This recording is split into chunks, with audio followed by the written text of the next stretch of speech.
Hi, I'm Dr. Boyce Watkins from Your Black World, and welcome to Dr. Boyce and Nomalanga. I'm here with Nomalanga Mushali Moses, founder of HealthyBlackWoman.com and the BlackHomeschool.com. How you doing today, Noma? I'm doing great, boys. How are you? I'm doing really well. I'm trying to concentrate as I do this because you know how Facebook has that little dingy notification where it's like ding, ding, ding? It's driving me crazy because I'm getting all these little dings in my ears. I'm trying to talk, so I'm shutting down my Facebook right now. But you and I were talking earlier about Monique, the comedian slash actress. She won an Academy Award, and everyone was confused because Monique, like, and I think some other people had said this. I want to say Viola Davis said something similar. That everyone thinks that if you win an Oscar, your life is suddenly going to be wonderful. That you're just that solid. That gold is going to rain from the sky, and that every day is going to be bright and sunny for the rest of your life. And I think it's not quite like that, especially if you're black. And so Monique actually came out and wrote an article in the Hollywood Reporter in which she was saying that she's basically been blackballed. She said Lee Daniels told her that. And then Lee Daniels came out, and to his credit, he was honest. He didn't deny it. He didn't ignore it. He just said, yeah, she's been blackballed because she wouldn't play the game. And he didn't specifically say whether he did it or someone else did it. But then Monique came back. It kind of became a back and forth where Monique was saying, yeah, I was offered this role and it was taken off the table. I was offered that role and it was taken off the table. I was supposed to play Cookie in Empire. It was taken off the table. So that almost sounded to me like she was kind of saying Lee Daniels is not being very helpful. But maybe Lee is saying, no, it's because people don't like you, right? They don't want to work with you. So here's the funny thing, right? So I was originally very much supportive of Monique, which I still am for the most part. I mean, I like Monique. There's no question about that. But now these other little stories are coming out about her maybe being a little bit demanding. And so before I get into what the demands were, I wanted to know what have your thoughts been so far in terms of kind of what you've seen about this back and forth with Monique. Well, I did see the list and it's hilarious, and I know you want to hold off on talking about the list. But what I'll say that I didn't hear you say was I hear that Monique is a person who tells the truth, regardless of the consequences, and that is part of how she got blackballed. So she was saying stuff like, okay, something's wrong in Hollywood. What are we celebrating in Hollywood? How are you depicting black people? How are you excluding black people? And when you're begging for a job, those are not good conversations to have. Um, or at least those are not good topics to bring up, but she brought them up anyway. So that was my take on the whole Monique issue, and it hasn't changed based on the list. I saw the list; it's outrageous. But the truth is, when you go to Hollywood and the other actors there, the white actors who get all the big money and what have you, Monique is asking for peanuts compared to what they ask for. That's really interesting. So maybe it almost sounds like maybe from a pragmatic standpoint, Monique kind of forgot the golden rule of ugly racism, which is if you're black, you're going to get half as much for twice as much effort as you would if you're white, which we know is always true, right? And I think that we've In all America, yeah. right in America, right, and maybe in a couple other parts of the world, but mostly in America. And I think that when it comes to that golden rule of racism, um, you have those of us who accept it, who just say, you know what, you just got to work twice as hard to get half as much. That's the way it is. And then you have those of us who don't accept it, who say this isn't fair. And maybe I'm going to speak out about this, right? But then there are those of us now who are looking at the full picture and saying, well, who owns Hollywood? Who's making these films? Who's paying the bills? And at the end of the day, it seems that if you, as you mentioned, are begging for a job, there are just certain things you can't do. You can't move into someone else's house and move around the furniture. It ain't gonna work. They're gonna put you out, right? So, with that being said, without further ado, we will read some of Monique's interesting demands. The first thing that now this came from.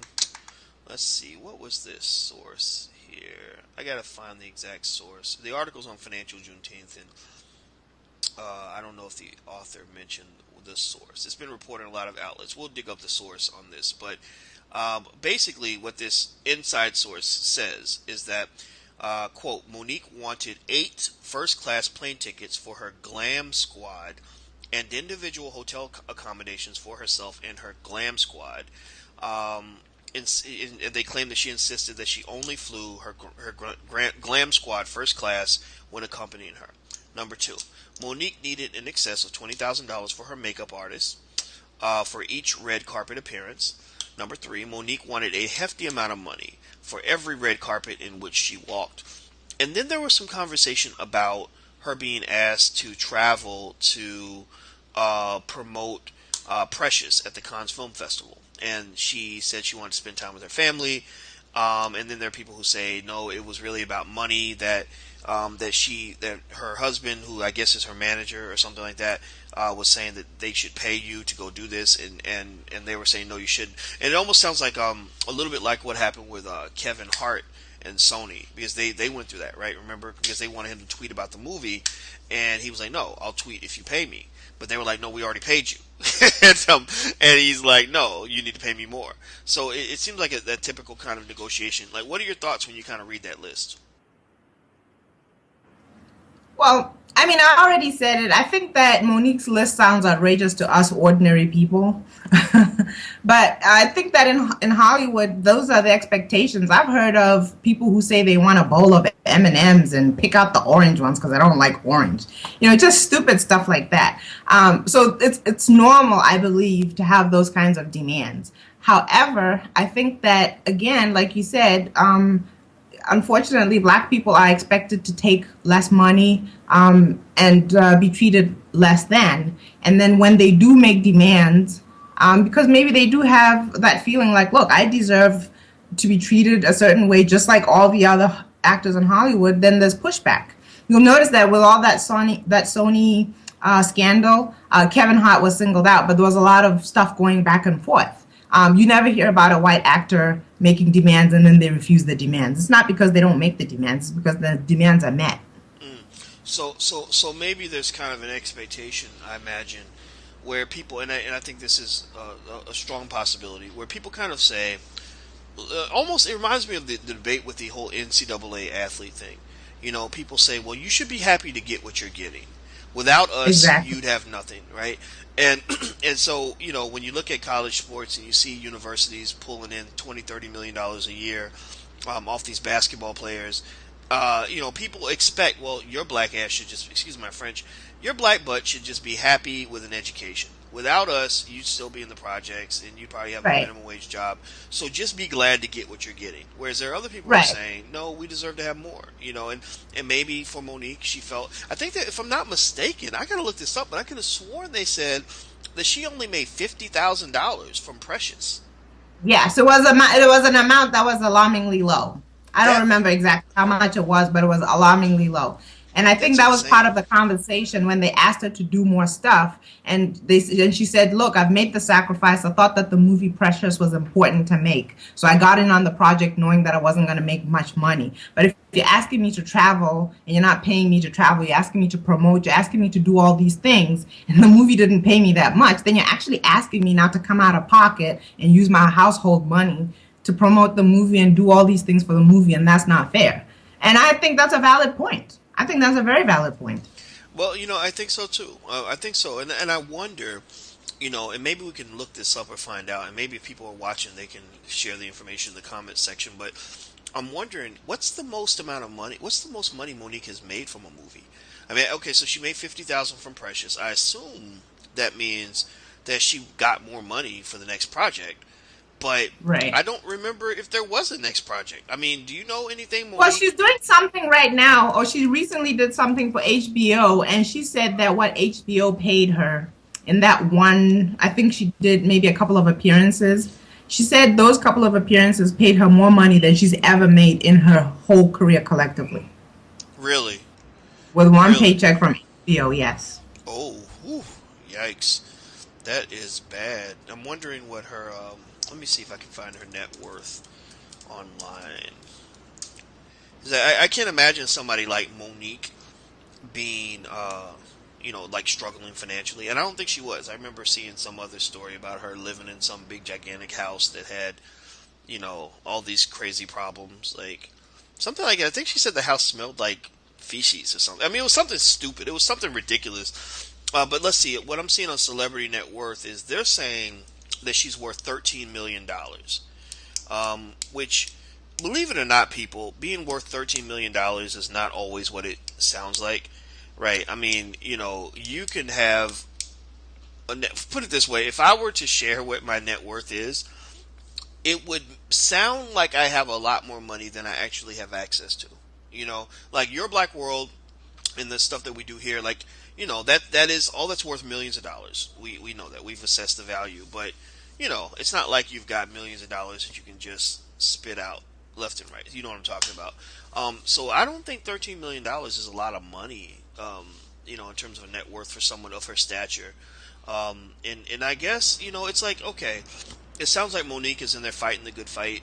She's fighting for equality. And I think that's important. I think it's fine to do that, but I think we should also understand when you stand up, when you fight, there's always a risk. And it's funny because Lee Daniels kind of takes that other approach. Lee Daniels is like, I will be a sellout all day as long as my movies are in theaters. I don't sign off on that. That's nonsense, right? But it works for him, right? It gets his movies in theaters. It gets him all these opportunities because the whites and the Jews love him because he is willing to kind of just step on his own culture in order to get an opportunity. So it's unfortunate, I think, for black people that we've always felt that those are our two options: either be a house Negro or a field Negro. Either assimilate and accept the abuse, or stand up to the abuse and become marginalized. When I believe that there is a better set of possibilities for us, I do believe that you can still be strong and be who you want to be and create opportunities outside of the dichotomy that's offered to you by white America. And that's what I had to do in my own career, because I was the field Negro, when I worked at Syracuse, and I was running my mouth, and they were like, "Oh, we got to get rid of him," and they did. They eventually, they pushed me and whatever, and then it's like, okay, I'll leave. But then I created other opportunities, and now I get to be me, and I'm making 3 times more money than I made when I worked at Syracuse. So the sacrifice wasn't there, but well, actually, I scratched that. There was a sacrifice, but it wasn't the one that we're taught that we have to accept. So maybe I would say that for Monique, I think she's still talented, she's still famous. I hope that she can find partners to work with that'll let her kind of operate outside the normal Hollywood environment, so she can get the opportunity she deserves without having to feel like she has to become a Lee Daniels. Because I feel like Lee Daniels is pretty much a prostitute. I mean, to the system. I have very little respect for this man. He's mentally ill. He annoys me. I don't want to see his stuff on TV. I'm not going to support it. I think he's full of it. So anyway, I'll shut up and let you get the last word. What do you think, Monique? One of the things that I was going to say is Viola Davis in her interview, one of the things that she said is people say, well, you should start your own and just stop being in Hollywood and just do your own thing. And she's like, look, I've had my own production company for years, But the smart thing that she was doing was when she was having her Hollywood job, or when she gets these Hollywood jobs, she doesn't just, enjoy being famous. She's on the other end also building this thing. But one of the things that she stressed is it doesn't happen overnight. And I think from building your own company, I know from being on my own for years now, it doesn't happen overnight. And sometimes you have to become dirt poor before you even get above the surface where you're actually paying your bills and surviving. It's a balance. And I think that sometimes people are just not willing to make that sacrifice. They don't want to go through that struggle. They don't want to become dirt poor. And they'll sell out if they have to, if it means that, they get to be comfortable.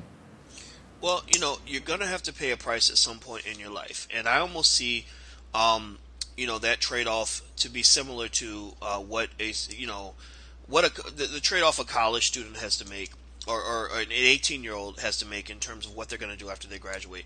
Do I spend 4 or 5 years getting an education so I can make more money in the long term, or do I just jump out here and make more money in the short term, even though it's going to hurt my long-term opportunities? And it's a mindset, because I remember when I graduated from college, and I like money. I was a finance major, for God's sake. So Lord knows I like money and I understand money. But I talked to one of my classmates and I said, "What are you going to do after you graduate?" And I said, "You're going to go to grad school?" And she said, "No, I like money too much to go to grad school." And she said, "What are you going to do?" I said, "Well, I like money too much not to go to grad school." You understand? So it was like we were both trying to get to the same thing, but we just had different strategies to get there. And so, I think that if you're talking about long-term economic prosperity, something that you can leave for your children, something that gives you various forms of social and psychological freedom. I really think learning how to build your own is absolutely critical. Even if you go work for someone else, you gotta build something of your own. Everybody should build something of their own. Because I think that what happens is when we make these, when we just completely sell out to a system that we know is unfair, it just affects you in so many ways. It doesn't just affect your economic security, because the minute they take that job away from you, you have nothing. You can't you can't create jobs if you are waiting for someone to feed you a job. Like an animal in a zoo who doesn't know how to hunt, he just waits for the master to come feed him, and the master decides to take the day off. He's going to be hungry.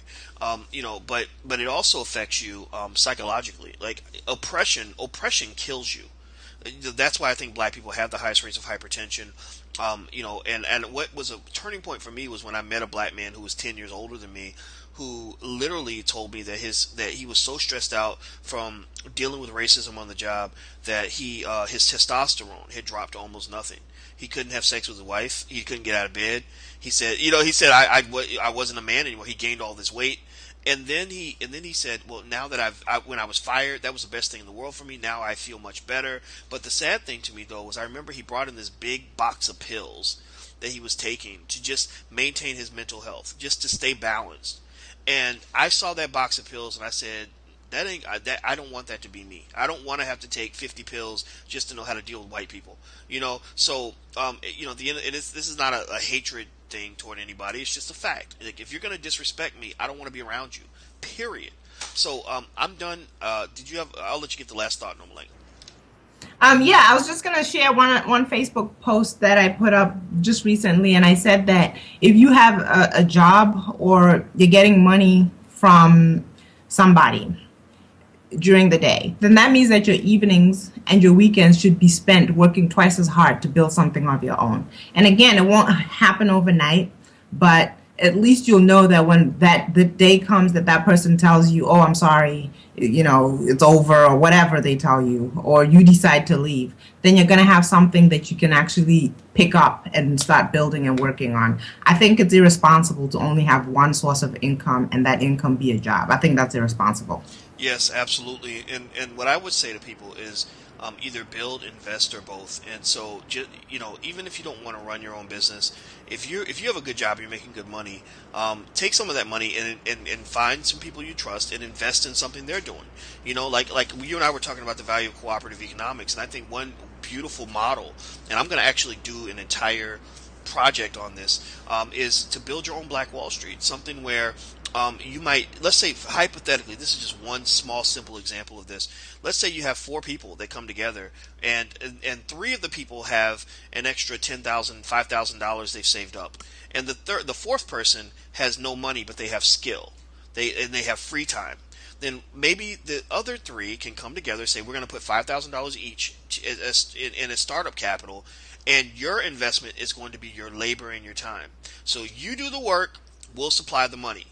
And then that way you all own something together. You set up your contracts, you all own something together, and you're still able to go to your 9 to 5 knowing that you've got income coming in from something else, right?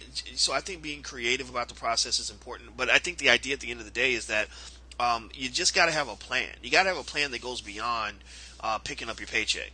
That's not a long-term financial plan. So there you go. That's all I want to say about that. So thank you, Noma. Did you have any more thoughts? Thank you. Oh, no. Thank you. Absolutely. And everybody, this is Nomalanga Mushali Moses. She is the founder of HealthyBlackWoman.com and the Black Homeschool. And also, she was Mrs. Botswana in 2012. Every now and then I'll throw that in there because I just think that's real cool. And I'm Dr. Boyce Watkins, and I was never Mr. Anything. I was the biggest nerd in my school. I'm also from Your Black World. And until we meet again, please stay strong, be blessed, and be educated. We are gone. As soon as I hit the button to stop recording, we are going to be gone. So give me 1 second. We are gone. Peace.